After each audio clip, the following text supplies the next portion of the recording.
Hey everyone, Ryan here, or M&R Productions, and welcome to my review of a classic LEGO Star Wars set from 2003. We have the 4480 Jabba's Palace with 234 pieces. When this one released, it retailed for $30 in the US. Inflation adjusted, that's about $45 in today's money, which isn't too bad. Of course, that price per piece looking pretty rough, but there's some pretty big pieces, and of course, big old Jabba in there. The scarier thing about the price of this set is what it costs today. I paid about $300 for this new and sealed box on eBay. So if you want one, you are going to have to pay the piper. And this set, in my opinion, you know, as cool as it is, unless you have some big nostalgia for it, I don't know why you'd be paying $300 for it. It just does not scream pay $300 for me. It doesn't have anything like crazy exclusive. It just is rare to be rare, and that is what it is. Anyway, it has that 2003 box art, which to me looks like a planet in its atmosphere, and then you kind of transfer into space as you work out towards the LEGO logo, which is pretty neat. And then the side of the box has the characters labeled, which is cool. We have Luke Skywalker, Jabba the Hutt, and Princess Leia in her slave Leia outfit there. And then to the right, we have some droids with the EV-99 droid,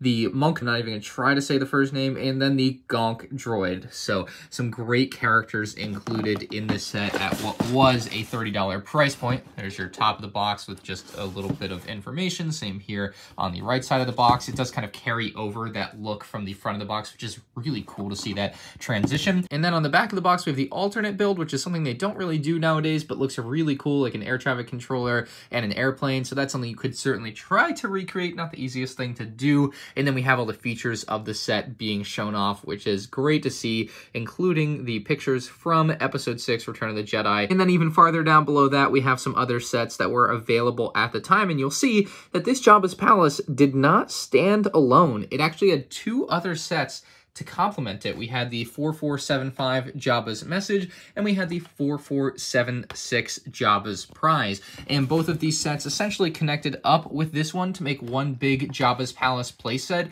These were both $7 each at the time, so you would end up all in all in 44 bucks to have a complete Jabba's Palace Lego collection there. It's a very different way than we usually see them do these big playsets, and I kind of like it. It's kind of a neat way to do it. Still have some cheaper options for a big playset, but then have the big piece for the higher price, even though 30 bucks isn't that much money even at the time. A lot of these older sets now, I try not to have to push in the thumb tabs. I'm just super peculiar about the boxes now.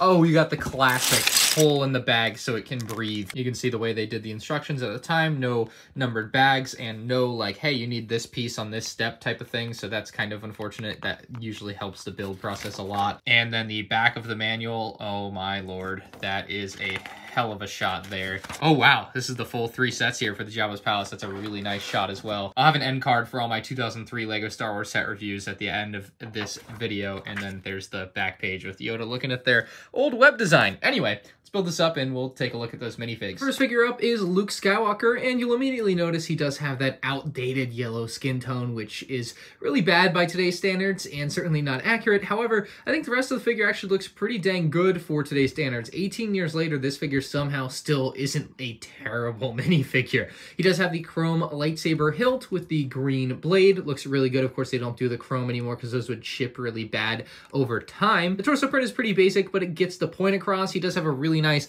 hard cape, and since I did buy this set sealed, it is a very nice quality cape there. Great condition, just like it would have been if you opened it up back in 2003. And of course, no double-sided face or anything. This is 2003 after all. Luke also includes a black hood that you can swap his hairpiece out for. So this figure turned out very good even for 2003. An even better figure perhaps here is Slave Leia. They have the minifigure contours to make her look more feminine on the side of her torso. Pretty crazy they were doing that all the way back in 2003. I'm not exactly sure when that started. I do know I didn't push the torso all the way down onto those legs there, but she has waist printing, leg printing, and of course torso printing, which is really good. Pretty abnormal for 2003. Of course, we didn't see any waist or leg printing on Luke there, so great detail on this character. Her face definitely leaves a little bit to be desired. She's got a ponytail hairpiece, and then you'll notice this big gray piece on her, and that's actually so that you can attach the chain to her so that Jabba can keep her by his side. Here we have the EV-9 99 droid. His torso, legs, and arms are exactly the same of that from a battle droid. However, they are done in different colors with dark gray legs and arms, and the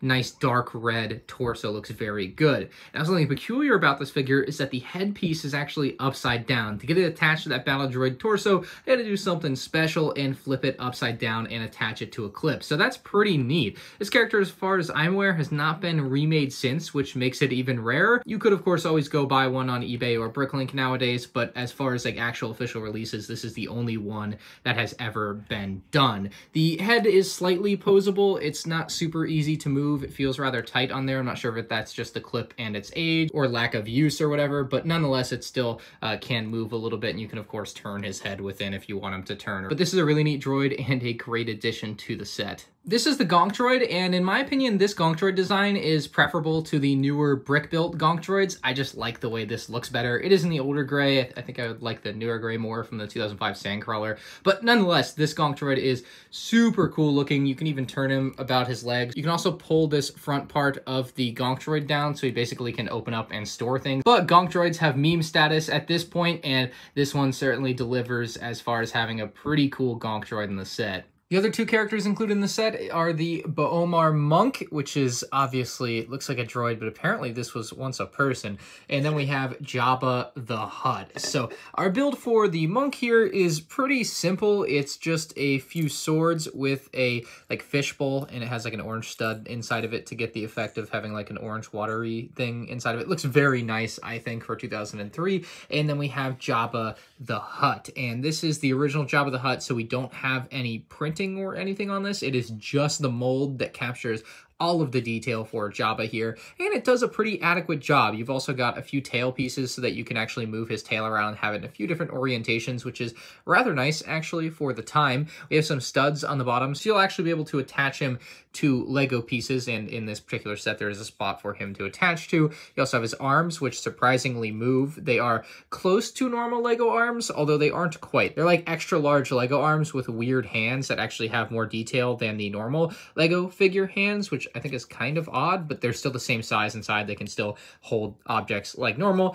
And then the back of him looks like this. So overall, a really nice Jabba the Hutt for the time. Obviously, it doesn't age particularly great, but for the time, worked out really well, and this set really does have a great character selection. Let's take a look at the build, though. This Jabba's Palace set is a play set in the truest sense. It provides absolutely nothing as far as display ability goes. I mean, this is not a looker. It is very much a playset, and the closest thing it has to anything accurate as far as like externally to the Jabba's Palace is this little roof piece on top. That is literally all they give you, and it's fine in that aspect. It's just fundamentally different than what we saw with the 2012 Jabba's Palace. At the front of the set, there is a giant gate, and it looks like something straight out of a cemetery. However, it's rather easy to open. You literally just open both sides. I have had this issue a few times trying to play around with it. You'll notice the gate does seem to want to pop out of those clips there. Not sure if that's going to be a common issue, but nonetheless, it's an old set. It is what it is at this point, right?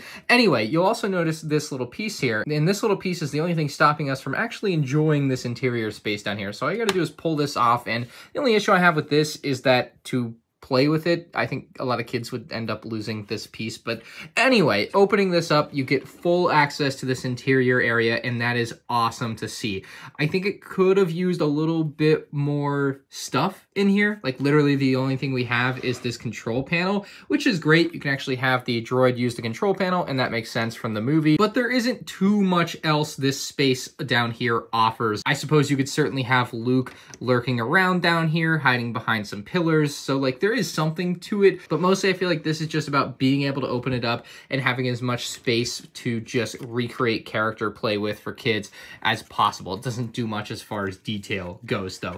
I do really like these pillars. It was a really interesting build technique that I've never really seen before on a Star Wars set, because they're Technic. They aren't like connected in a normal way, but you basically have to connect the Technic and connect the studs all at once, and it's just a bit different than most normal Lego Star Wars building techniques, but very cool for back in 2003. You notice a big, large pit down here. That would be the Rancor pit, and unfortunately, there is no Rancor included in the set. We wouldn't see a Rancor until 2013. It is a nice space that is supposed to be the Rancor pit. I wouldn't say it resembles it, but you can have Luke down here in the Rancor pit, or what is supposed to be the Rancor pit. Now, we'll close this back up. Life's a lot better with that brick on there. It just keeps everything together and looking nice and flush. Now, there are stairs on either side. They are nice because that way you can at least theoretically, if you're young, you know, have a character run out and come up the stairs, and there's definitely something to that. I think it kind of takes away from the look and how sleek this model could be otherwise, but it's nice that they're there, I think, in general.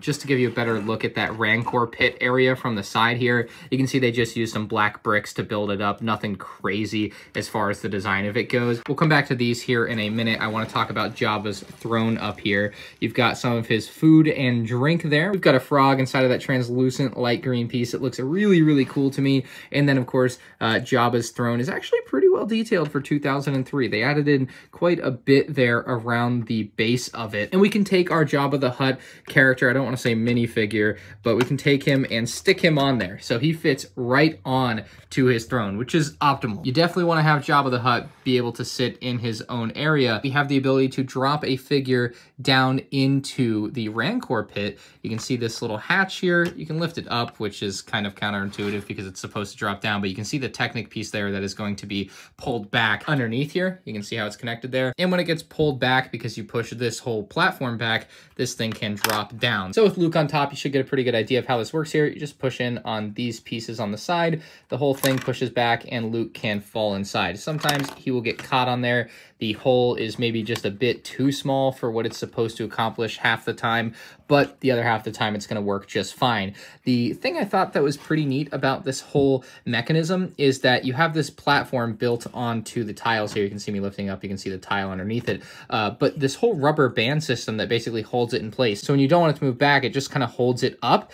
But if you push it back, it'll push back, the platform drops. So just to give you a side angle, you can see the whole thing is moving, and it works really good for a 2003 set. I'm pretty impressed with it. The only other things to talk about with the design of this are these like nice flames that they've included on the set for light inside of the palace. So we got to remember we have this chain here, and as I mentioned earlier, you can actually attach it to the back of the Slave Leia minifigure so that she is stuck with Jabba. Now, you can do two things with this. You can have her stuck by his side, and she fits right on the platform as well. Or if you take her and stretch her out over to the other side of Jabba, you can actually have her choking out Jabba, just like that classic scene in Return of the Jedi, to earn her freedom. Now, while it's rather expensive to do today, back in the day, it would have cost you just an extra $7 to add the Jabba's message set to the right of the palace and the Jabba's prize set to the left of the palace. And they do have different connectors on each, so you do know which one is supposed to go on which side. But as you can see, the Jabba's palace, with